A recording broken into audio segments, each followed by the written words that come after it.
Trauma Therapist Podcast Plus listeners can listen to episodes early and ad-free right now.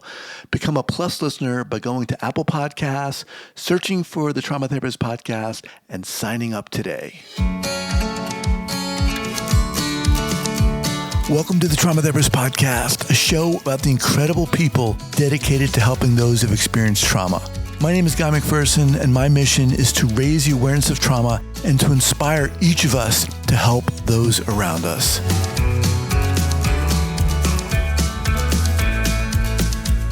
You ready? Ready. All right. So 5, 4, 3, 2, and 1. All right, folks, welcome back to the podcast. Very excited to have as my guest today, Alex Abraham. Alex, welcome. Thank you so much for having me. I'm super excited to be here. Awesome. So Alex has spent years researching, exploring, and experiencing firsthand the therapeutic treatment options for healing from childhood sexual abuse. His book, titled Trauma and Ecstasy, takes a long, hard look at pain, from the sudden, unexplained pelvic floor discomfort that he experienced at the end of a trip abroad to the deeply rooted anxiety and shame of a childhood robbed of innocence. Congratulations on the book, first off. Okay. Thank you so much. You're welcome. And before we get going here, share with the listeners where you're from originally and where you are currently. So I grew up mostly in Virginia, near Washington, D.C., and I live in Austin, Texas now, and I'm really liking it, and highly recommend it to anyone looking for a change. I've never been there.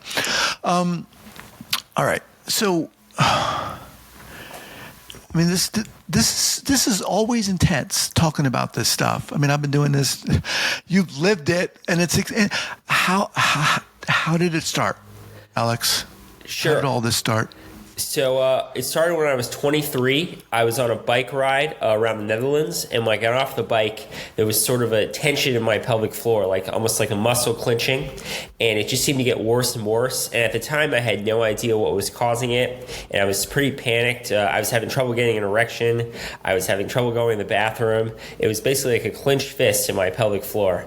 And now, excuse me. So when you say pelvic floor, is that the groin or something else? It's basically a group of muscles really deep in sort of near your anus. And it sort of controls, bowel movements, urinate, erection. Yeah. And basically when that's too tight, it makes things in your body very difficult. Like nothing functions very well because the pelvis is sort of the center of your body and sort of the almost, center of control. And so that makes going to the bathroom and your erections and ejaculation, frankly, very challenging and kind of clenched and tense and very unfun. So you get off the bike. Did you think, well, I've been on a bike. Of course, this is natural. Something's going to be hurt down there or what? I was totally bewildered. I couldn't believe that. I didn't know what to do. It was inexplicable at the time. And, so I started seeing all these doctors and pelvic floor physical therapists. And I saw a lot of urologists, and they were kind of not very helpful. They were mostly older males, and they were just like, what do you think is wrong with you? And they would go in there. And they would go in there and do all these and it was very uncomfortable and invasive, and they would agree that like something was wrong down there. Like it was clearly not, the muscles were clearly not firing and moving the way they were supposed to, but they really had no idea what to do. And so we talked a lot about stress. So, I went to the sauna, I tried to meditate, I tried to sleep more, I tried to go on vacation, I tried to do yoga, all these kind of relaxation techniques, and really nothing was working at all. And I really saw very little improvement over the next 4 years. During this time, what were your symptoms? I was having trouble going to the bathroom. I was having pain defecating. I was having trouble getting a normal erection. I was having pain with ejaculation. I was every time I urinated, frankly, extra urine was coming out. And every time I went to the bathroom, it felt like I was incomplete emptying, and it was just really, really sucked. And I was having a bunch of kind of pain in my lower abdominal wall because that sort of reverberates from the pelvic floor. And so all of that was happening at once. And, I was having trouble sleeping because I kept having to wake up to go to the bathroom because I couldn't sort of rest the muscles. And without them resting, they were pushing on my bladder. And so it was really very unpleasant. Like on a 1 to 10 scale, it was like a 1. And so I was doing all these doctors. I probably saw 20 different doctors around the country. I went to a clinic where they literally gave me a back scratcher-like device to insert in there to try to, relax the muscles. So it was really quite awful. I did a Botox injection. I did a bunch of MRIs and testing of that nature. I even had they saw my hips were not operating the way they were supposed to, and so I had a small arthroscopic hip surgery, and that was not very pleasant either. And so it was a really shitty 4 years, to put it mildly. Jeez. And I even moved to New York to try to get treatment because I saw a doctor there who I thought was going to help me, and he said, I have a bunch of physical therapists that can help you here. You need to move here. And this was during COVID. And so after 4 years of that, he basically involuntarily discharged me and said he didn't know what to do. And so I was really desperate. At the same time, I've been reading about psychedelic medicine. It never really crossed my mind that that's something I would do, but I've been reading about it from people like Tim Ferriss. And so one day it hit me that I'm really anxious and I should try MDMA therapy. And so I tried the therapy, and pretty quickly after a couple sessions it became clear that I'd actually been badly sexually abused by a teacher of mine when I was very young, 6, 7, 8 years old, and repressed abuse, in part because it was quite horrible even for that genre. And yeah, it was a horrible situation, and it really jolted me. But at that point with psychedelic medicine, I started using psychedelics, MDMA and psilocybin to start heal from my abuse, shake out all the somatic trauma in my body, and to sort of try to reset my brain, because I had a lot of emotional issues too. I was angry all the time. I didn't have many friends. I had really trouble with intimate connections. But during this time? I would say it definitely got worse, but really my whole life I was struggling. Okay. During this time that you were seeking help for this situation, did anyone ask about psychologic aspects or mental health aspects, or was it strictly addressing physicality? I saw I was very Western in my approach at this time, and so it was mostly about physical aspects. There was, doctors are not very trauma informed. They don't really understand the mind-body connection. And, so I saw some therapists, like, talk therapists. And in retrospect, I think I picked ones that weren't very good because I didn't actually want to do anything about this at that time, deep down. But I think I was very unaware of the mind-body connection. I was very unaware of trauma generally, and I think I sought out practitioners who were also unaware. And so I think that combination was, they all talked about stress and sometimes anxiety, but the idea that this would stem from childhood trauma, I think never really came up in a big way. I think occasionally doctors might have asked, it's like checking off a box, but no one ever pushed me on it. The physical therapist, pelvic floor physical therapist I worked on never pushed me on it. The therapists I worked with for talk therapy, we tried meditation exercises. And so again, obviously that's not totally incorrect, but it was very incomplete. And so until I started doing psychedelic medicine, I really was very shut down. I just didn't show much emotion at all. I just was not a very happy and very sort of like steady in like a bad way person. Just I didn't feel much, and so that really opened up my heart. But it was hard because when psychedelics first opened me up, all the negative emotions about myself, about my abuse, about my childhood, all started pouring out, and so it was a very difficult couple of years. Let's go back to that first experience where it became apparent that you had been abused. Sure. Walk us through there. How did that happen? Sure. So I've been working with a shaman in Austin at the time, and she knew that I'd been having a lot of pelvic floor problems, and she sort of cornered me when we were doing MDMA. And, I was very high, and she's like, so Alex, what does your pelvis say happened to you? And I think she specifically asked my pelvis and not my brain because I think the body always knows what's wrong. Like, I think if you really ask your body, what is what is this stemming from? What is happening? You know, it will tell you. It's the brain that sort of can trick us and sort of go in all sorts of directions. But she unexpectedly, you're not actually really supposed to ask questions like that in a psychedelic session. It's supposed to be guided by the patient. But we've been working together long enough that I think she felt comfortable enough to try to go there. And so she went there, and I was totally unprepared. You know, I was very high on medicine. I think I was also just ready. It'd come up before that this might have happened. I decided that it didn't happen at that time. But, you know, when she asked me, I just flat out, I was sexually abused by my music teacher. And then everything started flooding back pretty quickly. It felt like I was being re-traumatized in all the most invasive areas. You know, I felt... During that session? Yeah, I felt him in all sorts of ways that were unpleasant. Whoa. And all sorts of memories came back about his car and about, you know, things he said and oh my God, things he wore and you know, kind of context there. And it was a very scary day. I really felt destabilized. My mom had to come visit me. I had to have some friends come visit me. It was a very tough period. But I did get through it, and you know, it's honestly a very tough couple of years. But at this point, I feel in a much better place. Obviously, I feel comfortable enough to talk about this experience, and you know, but things definitely got worse before they got better. And one thing I want to emphasize with psychedelic medicine is it is not a magic pill. It does not do the work for you, but it helps bring up stuff that you otherwise might have trouble bringing up around, you know, feelings, emotions, bad energy, like literally somatic shaking. And I think by doing all that and bringing it to the surface, you can feel that and let it go. I could imagine how friggin' freaky that would and scary that would be to realize that in that session under the influence of the psychedelics. Fortunately, that shaman was there. When you came down, what was your response? How did you react? You know, I was like, how am I going to tell people about this? You know, we discussed that I would tell my mom and that I needed to tell her and that she would probably be there to support me. And I knew she'd be there to support me, and she was. And, you know, how I'd tell my friends and what would happen now, and that, you know, my shaman would be there for me. But it was a weird day. I remember I took an Uber home that day because it was just me and her. And I remember I sat and I was watching television, and it just almost seemed like a bad dream.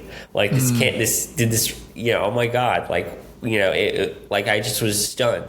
And then I sent a rambling text to friends that was sort of incoherent and sort of like shocked. And, you know, I went for a walk and I got a cheeseburger, and it was like, like, what do I do now? And, but really it took months to really sink in. Like, this really happened. Like, oh my God. Because there was a lot of shock, and then there was a lot of anger. And that anger took a long time and I'm still working through it. How did you get to a point where you knew that's what really happened? Were you ever like, no, this couldn't have happened? Before that, there had been, he'd come up before that he'd done that to me, and I sort of decided that he hadn't. I told some people, and then I was like, well, I'm not sure. I looked him up. He was still at a school in my county, but I knew he had driven me home a series of times. And some of the things afterwards, I went to the police about this, and, you know, he denied it, but there was a lot of circumstantial evidence. He admitted to driving me home. He admitted to giving me lessons, and then I wrote an open letter to my school community naming him and explaining what had happened, and he didn't sue me, or he didn't even respond, and the school system did it for him, so you know, they kind of protected him. So that's all in the book too. But the point being is that I just knew it was true, and there was some other circumstantial evidence I probably can't get into. But the point being is there was just a lot there, and you know, my parents knew he had driven me home for about a year and a half to go to piano lessons at our house from school, and that's when the abuse mostly occurred.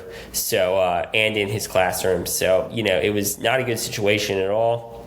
But so I was really confident. I think once there's taste memory of something like that happening, or there's memory, you know, down there about that happening, it's hard to turn away from that. You don't really tend to forget that, or that'd be hard to make up, I think.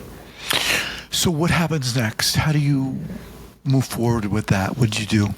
I just kept working on it. I had some friends come visit. I kept working with my shaman. I kept working with a body worker because I really was struggling with body issues and somatic problems in my pelvis and really throughout my body. I couldn't lift my shoulder over my head without it kind of cracking and almost like frozen shoulder. And so eventually that sort of thawed out through psychedelic medicine. But then I also was doing EMDR, which is eye movement desensitization reprocessing. I joined a men's group for men who had been sexually abused in the Austin area, and I went there. Eventually I started working with a somatic practitioner, like an intimacy coach. So all that is things I did to integrate my psychedelic experiences over time. And then in addition, I tried to eat well, I tried to exercise, I tried to get enough sleep, I tried to journal. So all these things will kind of help me integrate these intense psychedelic experiences, both with MDMA-assisted psychotherapy and with psilocybin mushrooms. So I think those are the two main modalities I used the first couple of years, and they really helped transform me. It took a while. There was a lot of anger. There was a lot of bad sessions in the beginning, a lot of yelling and screaming and sort of even yelling that I wanted to die at various points. But eventually I did get through it, and I do think I'm most of the way on the other side at this point. Wow. So intense. So courageous of you, too, Thank you. First, you're welcome. First of all, to come on here and talk about this stuff. I mean, so admirable, and I think it takes a lot of courage to do that. But to listen to you kind of enumerate all the different things that you did to try to get better is really admirable. I mean, you did so many things. Did you have someone close to you? You mentioned your mom and some friends, but was there someone especially close to you who was there as your major support system? I would say the biggest supporters were my mom and my shaman. I was very close to both of them. They were kind of my brain trust, so to speak, and I think they were both really instrumental in me getting through this in different ways. So how do you get, first of all, let me just remind everyone, speaking with Alex Abraham, the book is called Trauma and Ecstasy. So Alex, how did you get to the point where you decided to write this book? Sure. So honestly, initially after my letter was sort of dismissed and my school system put out a statement saying that dismissing me and saying that he would be staying in his role, and he won an award. So after that, I was pretty pissed. Oh God. So I was not happy. And so initially the point of the book was to bring documentation and try to, get him held accountable for his behavior. But over time, it sort of changed. I really wanted to write the book to help other survivors of sexual abuse, because I do think this is something that men don't really talk about, particular, and women too. I think childhood sexual abuse is a really damaging thing, and psychedelics, I think, are a new modality that can really help people in a way that, say, traditional therapy or even EMDR or a lot of the other modalities can't really touch. I do think psychedelics are the strongest modality for healing trauma. That's my belief. And so that would be number one. And then number two is I felt like it'd be good and therapeutic to have some documentation about this period in my life and, have some sort of written record. If I ever have kids, which is my intention, or grandchildren, it will be cool. Maybe they'll read the book at some point, although it's pretty graphic. So probably they want to wait until they're adults. But yeah, I think it'd be good to have and therapeutic to write in some ways. And then also, I wasn't sure what I wanted to do next. I thought the book could serve as sort of a proof of work that, I'm a capable person. I have the discipline to write a book. This is something that I'm passionate about and something that I have some expertise in. You mentioned initially, before you started working with psychedelics, you said there was some hesitancy there. Yeah. How did you get beyond that? How did you get over that?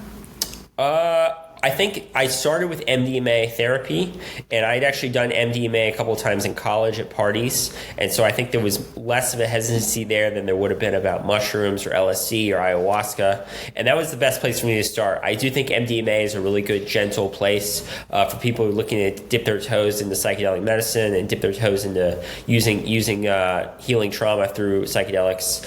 I think mushrooms and LSD can be kind of dark and disorienting and very kind of trippy in nature. But MDMA is much gentler, and it's always your friend, and it's really not a psychedelic in the classical sense, in that there's no, it's not a hallucinogen. So I think that was really a good place for me to start, and so I had less trepidation about starting there.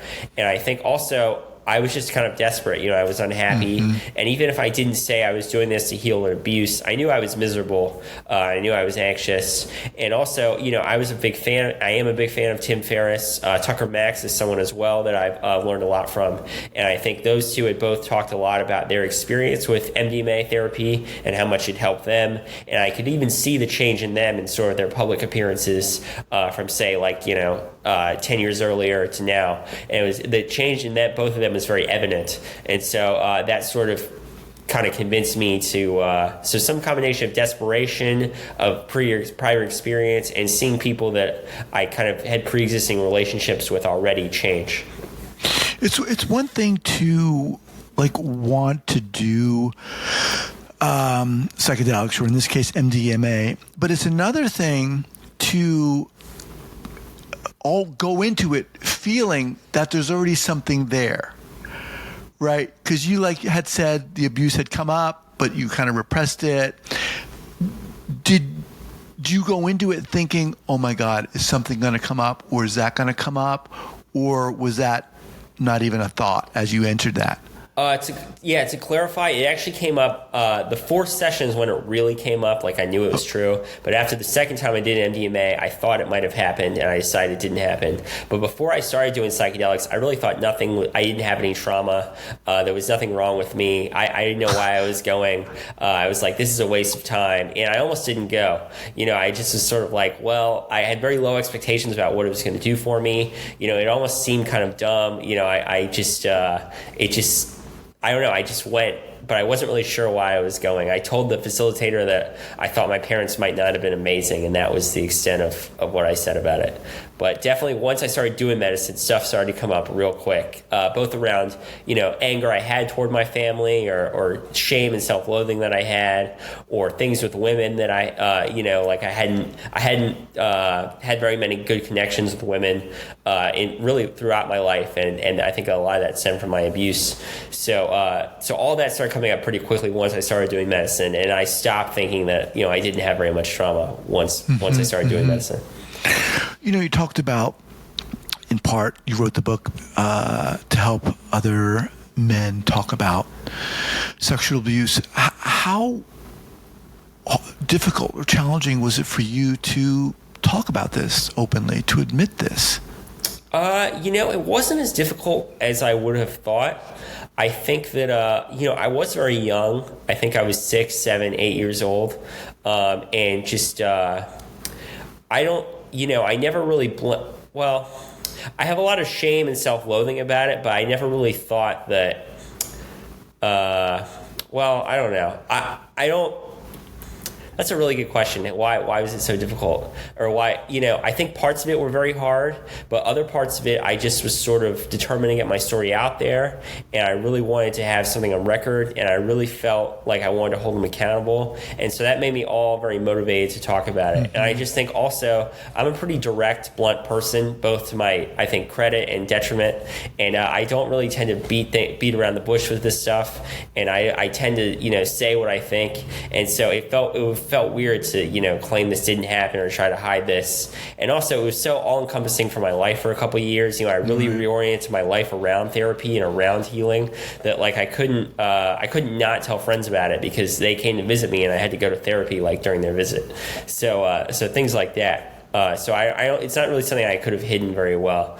But in terms of I think what's been harder for me is, the book is out now, and there have been some negative reactions from people in various corners. Not a ton, but some, and that's been a little harder. I have struggled with that more than fear about talking about it, if that makes sense. Just, hearing people being like, well, this isn't something I would read, or I can't read this, and that hurts a little bit. Negative in terms of, I can't read this because it's too hard to read, or I think so, yeah. I mean, this obviously subject makes a lot of people uncomfortable, and that's hard for me because, this subject is my life. This did happen, so I get that it makes people uncomfortable, but, imagine living through it. That'd be really uncomfortable. So, it'd be really awful, horrific. But what you're doing is you will get through to specifically, I think men, not exclusively, but some men who have gone through this and don't want to talk about it. I mean, like I said, Alex, it takes a lot of courage to do what you did, to even address it personally, and to go to the extent to seek out the different therapies and do what you did takes a lot of guts, and to stand up and to write you're welcome, and to write a friggin' book and get on a podcast. It's going to help a lot of people. And yes, there are going to be people out there who are like, why are you doing this? I don't want to. That's going to. Don't read the reviews. Yeah. Stay away from the reviews. But yeah, go ahead. The reviews have actually been really awesome on Amazon. I think it's been more people who won't leave a review or read the book, period. I think people who have read it, are open to reading it. The reviews have been quite good, to be honest. But I've had friends and family members and people who are just like I can't read this, or I can't recommend this, or I can't engage with this. And I get it, but it is hard. What's been, as we kind of wind down here, in terms of the different therapies you've tried? I mean, we've talked about MDMA. When you reflect back, and again, you said you're still going through the healing process, right? It's not you're done. But what's been helpful for you in this process of healing, in your journey of healing?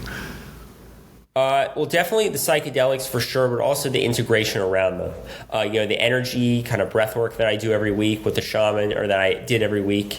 And I think that's been most helpful in integrating my psychedelic experiences, because I think what a lot of people do with psychedelics is they have this profound, peak experience, but they don't really integrate what came up for them. They focus more on the peak experience and not on, working through their, shadow or ego or things that came up that they didn't like about themselves or others or trauma, and they focus more on the crazy hallucinations they had, or whatever it is, and so I think that's something I really try to focus on is trying to integrate these experiences in my life and trying to see how I can improve and be my best self through psychedelic medicine. So when you say integrate,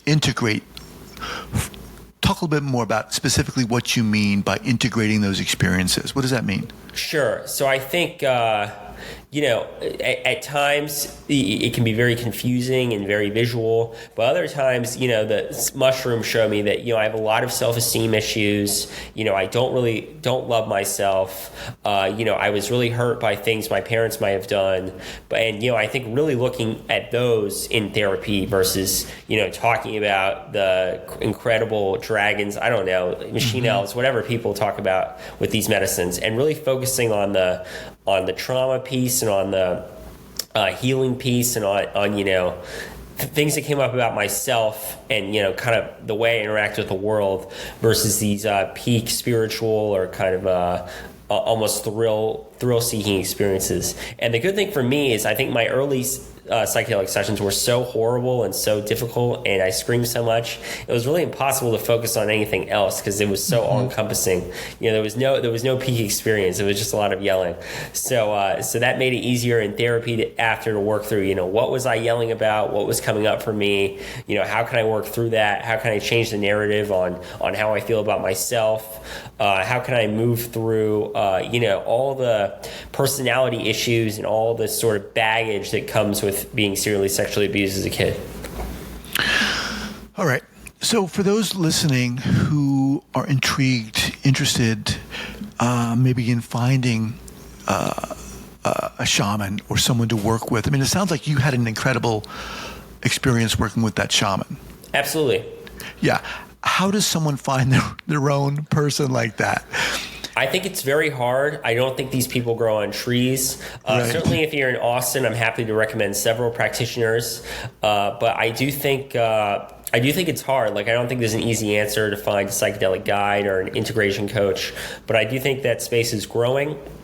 But I definitely think in more progressive areas, it's easier, whether that's in California or Austin or places like that. So I do think, but there isn't really, I don't think it's something, I can't really give you a prescription on that. But I will say the thing that matters most, I think, about that stuff is comfort level and trust and openness. And, you know, people can have all the degrees they want or all the experience they want, but if you guys don't click or get along or connect, I just don't think it'll work. And vice versa too. If you know, even if someone's relatively young and inexperienced, if you feel connected to them and you feel like you can grow with them and you feel like they can help you, then I really don't think, you know, where they studied or who they studied with or how many years they spent in the jungle apprenticing really matters.